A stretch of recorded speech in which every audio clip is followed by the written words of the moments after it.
Он был юным мечтателем из Европы, который стал сначала непобедимым бойцом и атлетом, а затем, перебравшись через океан, превратился в икону фильмов о боевых искусствах.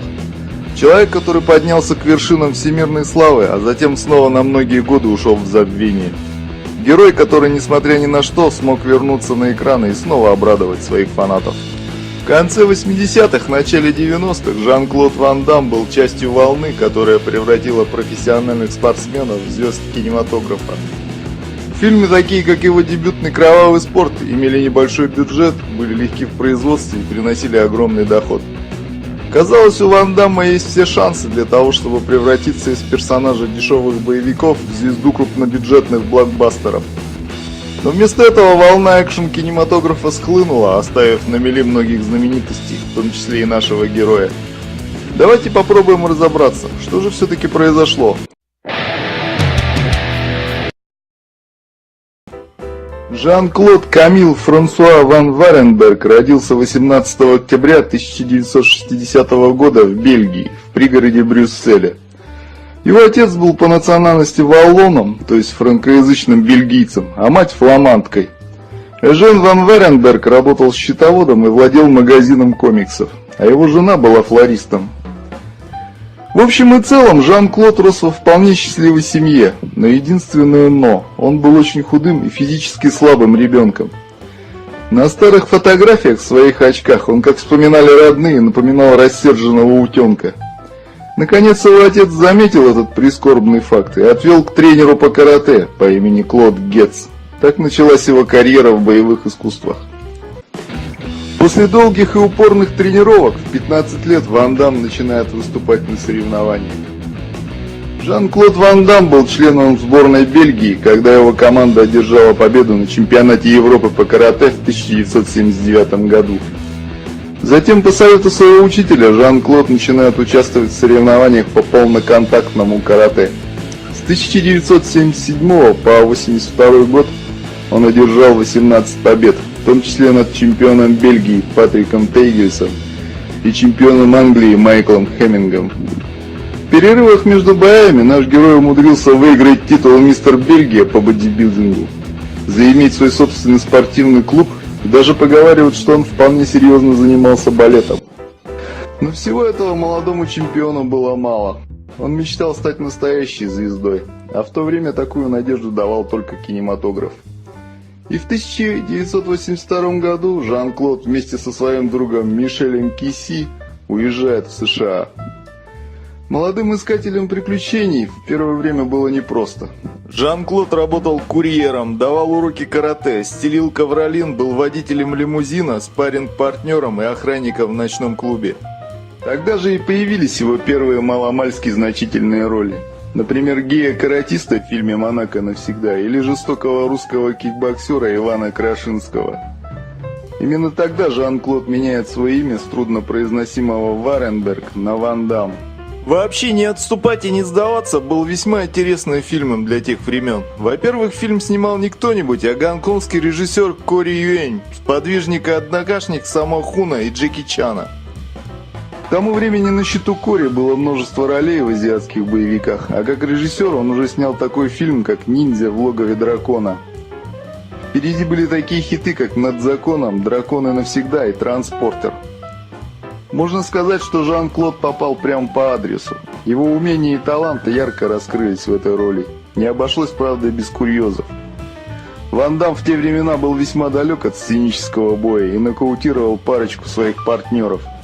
Когда же он попытался извиниться, его обругал режиссер за то, что он выходит из образа. Критика встретила фильм прохладно, хотя сюрпризов от него никто и не ждал. Ведь перед нами гибрид карате-кида и Рокки с призраком Брюса Ли, который играет учителя главного героя.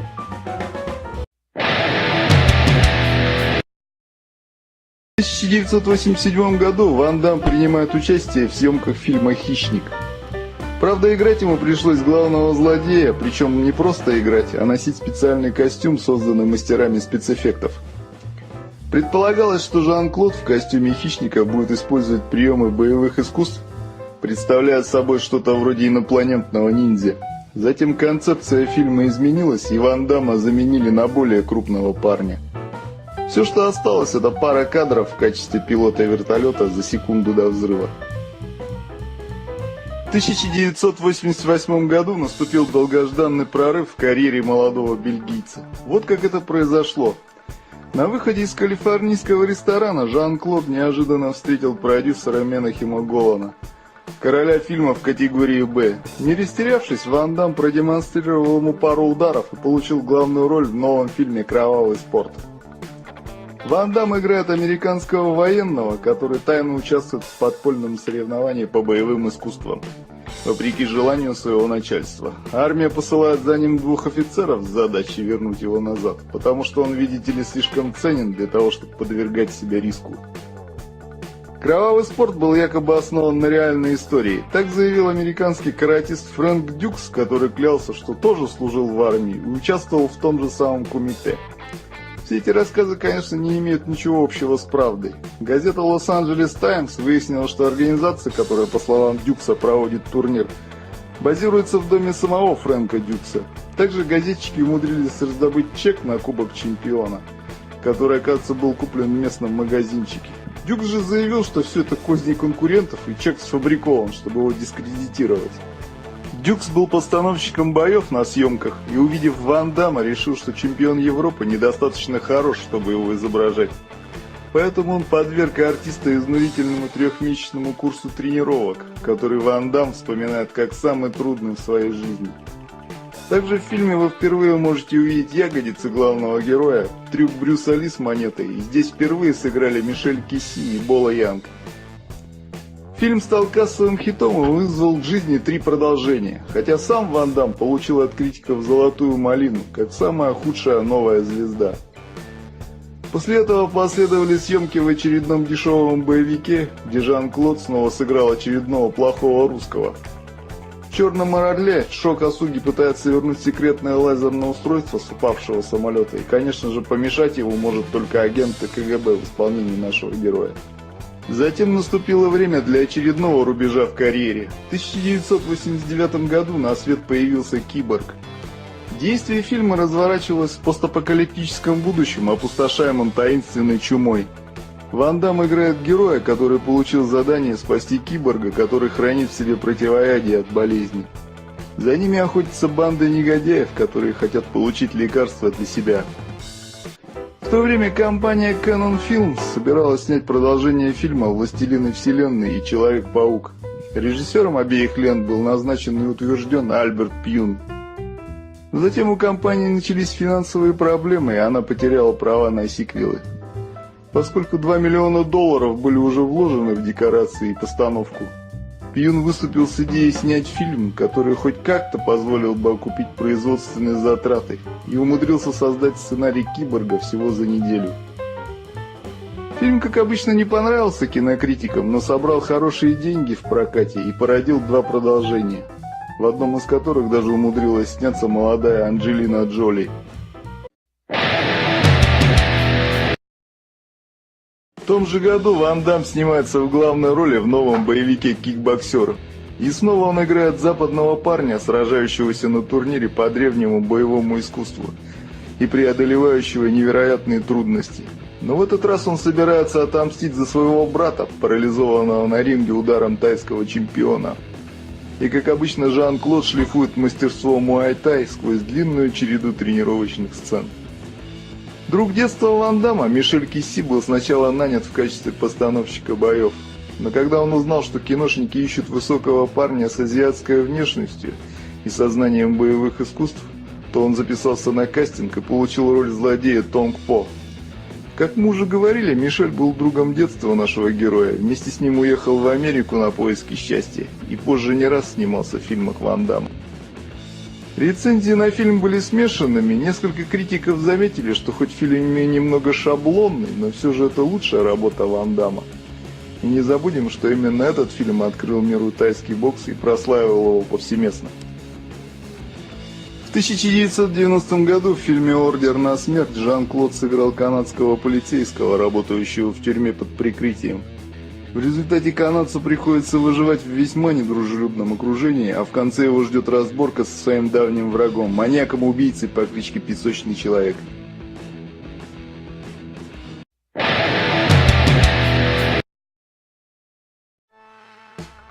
1991 год. Самоволка. Французский легионер оставляет свою часть для того, чтобы отомстить драгдилерам за смерть своего брата. Для того, чтобы собрать деньги для его семьи, он участвует в подпольных боях. Звучит как-то знакомо, не правда ли? Публике понравился главный герой фильма. Людям понравился самоуверенный и даже нахальный менеджер Леона, Джошуа. Женской части аудитории понравилось, как Ван Дамм уже не в первый раз показал свои ягодицы. И, наверное, лучший раз за всю свою карьеру Жан-Клод показал способность к сопереживанию и чувствам. В этом фильме герой дерется не за честь учителя и не собирается мстить. Он дерется за свою семью. Он подвергает себе смертельной опасности просто для того, чтобы у его маленькой племянницы был новый велосипед.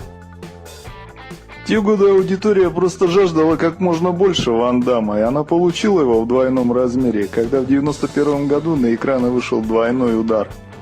Ван Дамм сыграл сразу двух близнецов, разделенных в детстве, которые соединяются вновь для того, чтобы отомстить за смерть своих родителей. Сюжет фильма был свободной версией романа Александра Дюма «Корсиканские братья». Очень свободной версией. Жан-Клод решил сыграть близнецов, чтобы немного изменить свой имидж. В картине есть и комические, и любовные сцены. Это не просто тупой боевик со сценами рукопашных схваток. Режиссер фильма вспоминал, что сама концепция картины, где Ван Дамм играет близнецов, была настолько успешна, что затем была многократно продублирована в других его фильмах. В 1992 году Жан-Клод Ван Дамм встретился лицом к лицу с Дольфом Лундгреном на съемках нового фильма Роланда Эммериха «Универсальный солдат». Ван Дамм и Лундгрен играют погибших во Вьетнаме сослуживцев, впоследствии воскрешенных в качестве подопытных для секретного правительственного проекта. Вообще фильм начинался как экранизация комикса компании Marvel и во главе с режиссером Эндрю Дэвисом.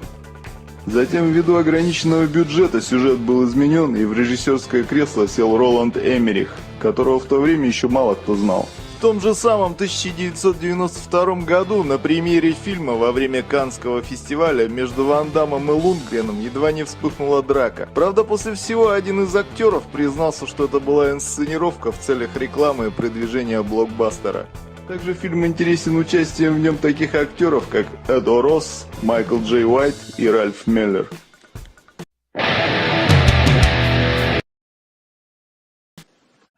1993 год был весьма насыщенным для Жана-Клода. Все началось с фильма «Некуда бежать», где он играет беглого заключенного, которому действительно некуда бежать, кроме как в «Объятия вдовы», которую в фильме играет Розанна Аркет. У вдовы как раз в этот момент нешуточные проблемы. Она воспитывает двух детей и пытается противостоять могущественному застройщику, который не остановится ни перед чем, чтобы захватить ее ферму. Когда же появляются бандиты, чтобы согнать ее с собственной земли, она обнаруживает, что ей для таких случаев будет весьма полезен каратист, живущий в ее собственном амбаре. Розанна Аркет не слишком серьезно воспринимала своего партнера по фильму, о чем и призналась в одном из интервью. Она ясно дала понять, что согласилась сняться только потому, что в тот момент у нее не было другого выхода. Отзывы о фильме были в основном негативными. На самом деле я сэкономлю ваше время, если скажу, что все фильмы Ван Дамма воспринимались критиками в штыки. За некоторым исключением, но о них я расскажу дополнительно. 1993 год закончился для Ван Дамма главной ролью в первом американском фильме самого Джона Ву. В этом фильме Жан-Клод отрастил феноменальную прическу и сыграл бродягу, которого нанимает молодая женщина, чтобы найти своего пропавшего отца. Ланс Хенриксен же сыграл злодея, организовавшего самую опасную охоту на человека в окрестностях Нового Орлеана. В то время Джон Ву был международной сенсацией, но в Голливуде не хотели давать азиатскому режиссеру полный контроль над американским фильмом. В итоге компания Universal наняла Джона Ву при условии, что продюсером все-таки будет Сэм Рэйми. То есть предполагалось, что если Джона надо будет заменить, то Рэйми будет под рукой, если нужно. Джон Ву хотел заполучить на главную роль Курта Рассела, но тот был занят как минимум на следующие 2 года. В свою очередь, компания Universal после успеха фильма с Ван Даммом предполагала занять его именно на этом проекте. Все это привело к борьбе за власть между режиссером и звездой, никто из которых даже бегло не говорил по-английски. Трудная мишень имела очень короткий рабочий график. Актеры пытались понять, чего от них хочет режиссер, а режиссер пытался сформулировать свои мысли на неродном для него языке. Ланс Хенриксен вспоминал, что для съемочной группы потребовалось некоторое время, чтобы начать снимать фильм именно Джона Ву, а не фильм Жана-Клода Ван Дамма. Пусть Джон Ву и не был самой главной персоной на съемочной площадке, но в конце концов он был здесь самым опытным и уважаемым. В свою очередь, Джон изо всех сил пытался сотрудничать с Ван Даммом. Он изменил множество сцен в фильме, чтобы сделать их более подходящими для кинозвезды. Он сказал: «Я знаю, как сделать, чтобы актер хорошо выглядел на экране, выглядел как герой. Я думаю, что я смогу сделать это для Ван Дамма». Затем режиссер попытался объяснить затруднения между ними, заявив, что у Ван Дамма всегда было весьма большое самомнение, но он все-таки профессионал и всегда старался сделать все как нужно. Первоначально фильм получил прокатный рейтинг до 18 лет. Пытаясь добиться более выгодного рейтинга, Джон Ву переделал его в фильм 6 раз. В свою очередь, Ван Дамм тоже нанял монтажера, и вся команда провела 2 суток в монтажной, доводя фильм до ума. Режиссерская версия фильма фокусировалась на злодейской сущности Ланса Хенриксена, а звезда фильма требовала больше времени для своего персонажа. Как сказал Ван Дамм: «Люди платят деньги за то, чтобы посмотреть на меня, а не на Ланса». Несмотря на затруднения во время производства, фильм стал кассовым хитом. Ван Дамм и Ву даже договаривались когда-нибудь снять совместный проект, но это желание, к сожалению, никогда так и не сбылось.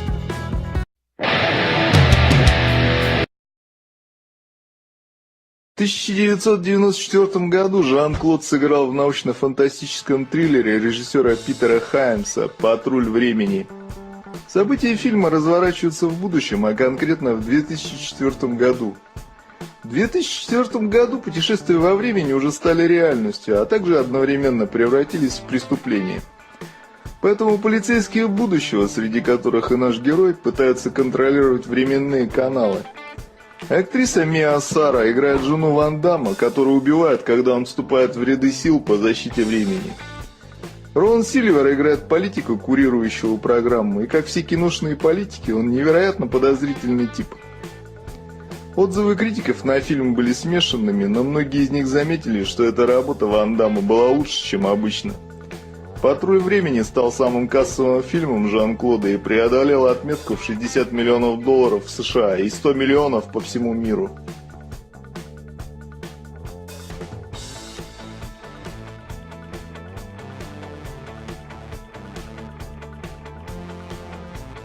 Позже, в том же году, Ван Дамм сразился с Раулем Хулиа в снятой Стивеном де Суза экранизации видеоигры «Уличный боец». Наш герой играет каратиста, который ведет кучу других каратистов на бой с правителем вымышленной страны.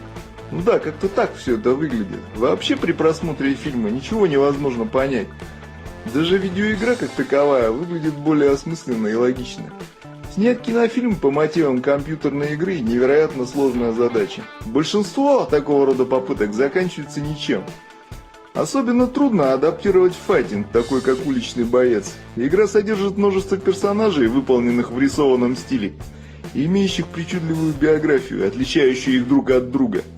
Часто эти фигуры базируются на героях массовой культуры. Например, один из героев был так похож на Брюса Ли, что его пришлось заменить.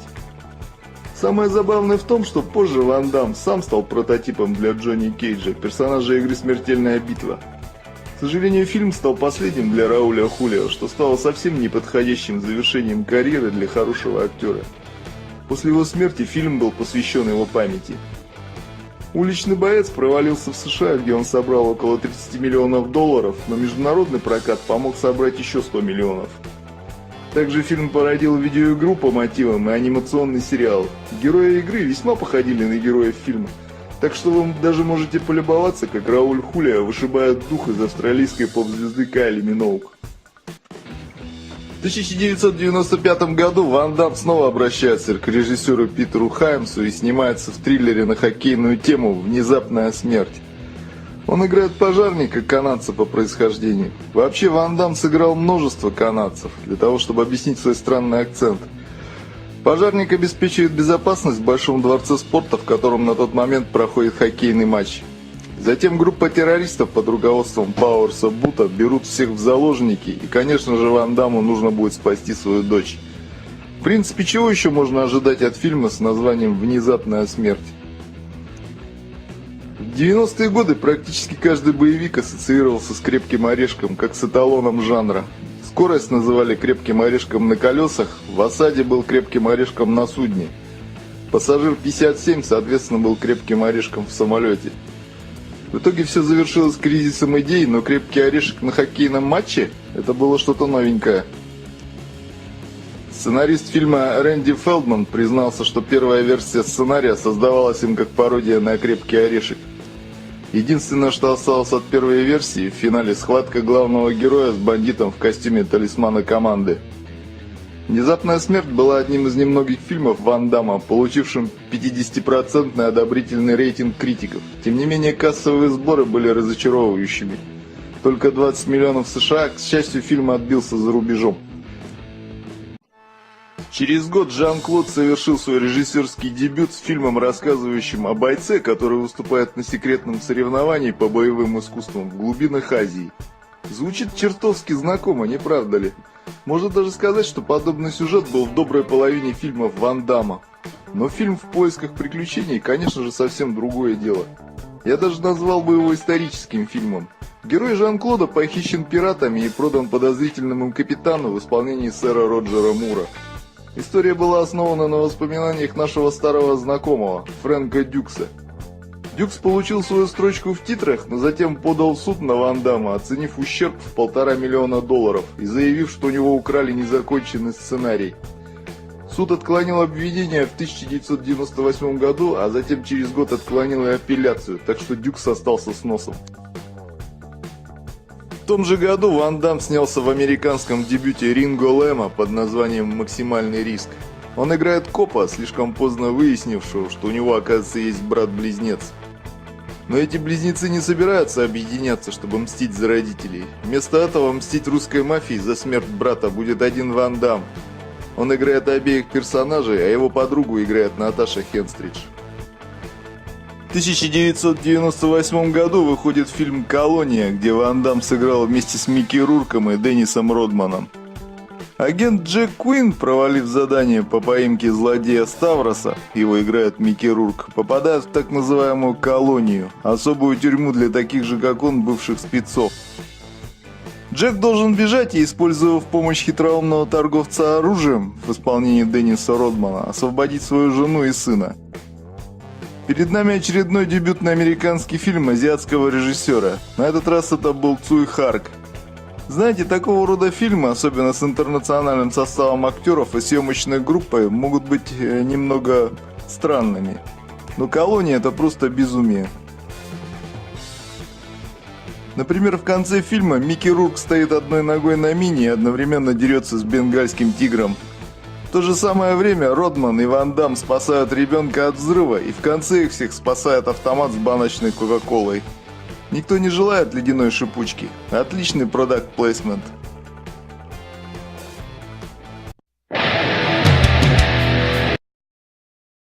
Хотелось бы сейчас остановиться на очень важном моменте. Именно Ван Дамм помог известным гонконгским режиссерам освоиться в Голливуде. Можно сказать, открыл двери для китайского влияния в США. А что же конкретно можно сказать о фильме «Колония»? Дадим слово самому Жан-Клоду. Он сказал: «Все было прекрасно, у нас была отличная команда, и Цуй Харк был отличным режиссером. Фильм получился отличным, но все провалилось из-за меня. Я и только я облажался. Давайте же выясним, что он имел в виду». Если говорить честно, он, конечно же, имел в виду проблемы своей личной жизни. Ван Дамм был женат 5 раз. Он женился на своей третьей жене, Глэдис Портьюгес, в 1987 году, и их брак длился до 1992 года, когда Жан-Клод влюбился в актрису Дарси Ля Пьер. После разрыва с женой он женился на Дарси в 1994 году. Во время своего 4-го брака Ван Дамм изменял своей жене с австралийской поп-звездой Кайли Миноуг. В 90-е годы жизнь в статусе суперзвезды потребовала свою плату от Жан-Клода. Он стал испытывать сильную кокаиновую зависимость. 1996 году он тратил на наркотики до 10 тысяч долларов в неделю и употреблял почти грамм кокаина в день. Его жизнь превратилась в череду вечеринок, на которых алкоголь и наркотики лились рекой. В 1999 году он был арестован за вождение в состоянии алкогольного опьянения и решил взяться за ум. Обычное лечение не помогало, и Ван Дамм решил сосредоточиться на физических упражнениях, одновременно снова создав семью со своей третьей женой Глэдис. В 1998 году Жан-Клод снова воссоединяется с режиссером фильма «Колония», с тем самым Цуем Харком, для съемок нового гонконгского боевика «Взрыватель». Название фильма является хитрой игрой слов, потому что термин «knock-off» может означать как поддельный товар, так и обычное убийство. Итак, Ван Дамм играет торгового представителя компании, которая торгует подделками в Гонконге. Он и его партнер, которого играет Роб Шнайдер, обнаруживают, что партия подделок содержит в себе микробомбы, используемые террористами. Фильм полностью провалился в прокате, это было предопределено. С Ван Даммом было покончено. Позже в этом же году выходит фильм «Легионер», который даже не попал в широкий прокат, а сразу вышел на видео. В отчаянии Ван Дамм в 1999 году выпускает свой первый в карьере сиквел «Универсальный солдат 2. Возвращение». Дело в том, что после успеха первого фильма на видео было выпущено 2 продолжения, но только с Ван Даммом «Возвращение» смогло попасть в кинотеатры. Но даже имя звезды не смогло привлечь внимание зрителей. Сиквел провалился, и в течение нескольких последующих лет наш герой снялся в череде безликих фильмов, о которых, в общем, нечего сказать.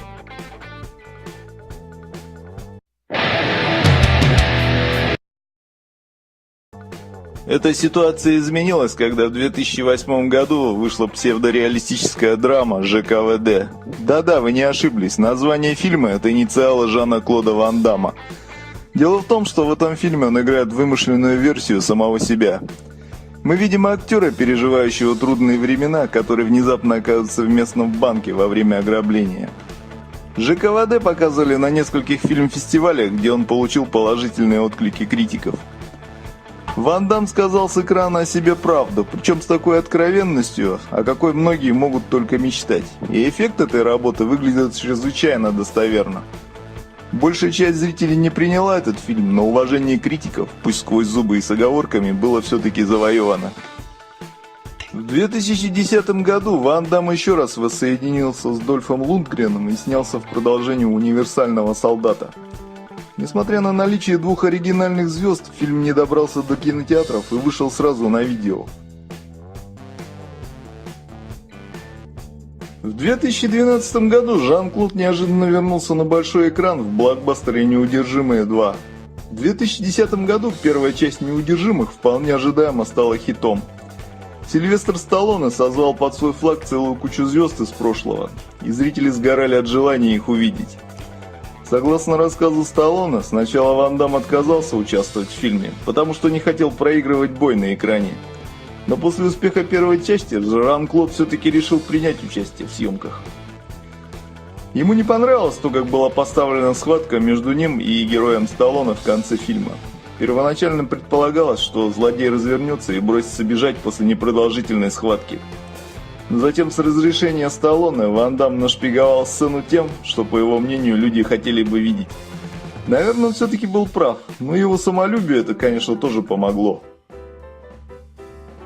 Вторая часть не стала таким грандиозным хитом, как первая, но тем не менее это был всемирный блокбастер. Ван Дамм хотел участвовать в 3-м фильме серии, но его не пригласили, и фильм провалился уже без его участия. Совпадение? Может быть. Также в 2012 году вышел еще один сиквел к «Универсальному солдату», где Ван Дамм в очередной раз сыграл с Дольфом Лундгреном. В 2013 году появилась реклама грузовиков Volvo с его участием, в которой он делает свой знаменитый шпагат между 2 грузовиков, едущих по шоссе. Реклама стала такой знаменитой, что вызвала многочисленные подражания. Итак, несмотря на то, что его карьера знавала и лучшие времена, Жан-Клод продолжает работать над фильмами класса прямо на видео. Так что же все-таки с ним произошло? Во-первых, как мы уже говорили, Жан-Клод Ван Дамм был частью волны, которая превратила профессиональных спортсменов в звезд кинематографа. Эта волна схлынула, герои боевиков превратились из полубогов в скромного Джейсона Борна, ставшего новым лицом жанра. Как и многие из его соратников, Ван Дамм остался неудел, когда волна популярности прошла и вкусы изменились. Но Жан-Клод вряд ли бы солгал, если бы сказал, что во многом виноват и он сам. Испытание славы не прошло до него даром. Он оттягивался слишком сильно. Его самолюбие и его личная жизнь вышли из-под контроля. Он практически сам разрушил свою собственную жизнь и свою карьеру. Даже если бы мода не переменилась, Ван Дамм все равно бы провалился в яму, вырытую своими собственными руками. Тем не менее, я полагаю, что мы должны воздать должное этому человеку. Он осознал свои ошибки, иногда даже делал это публично. И скажем откровенно, он очень старается, чтобы удержать свой звездный статус. Он не боится боли, у него есть чувство юмора, и как показала реклама грузовиков, он по-прежнему крепко держится в седле.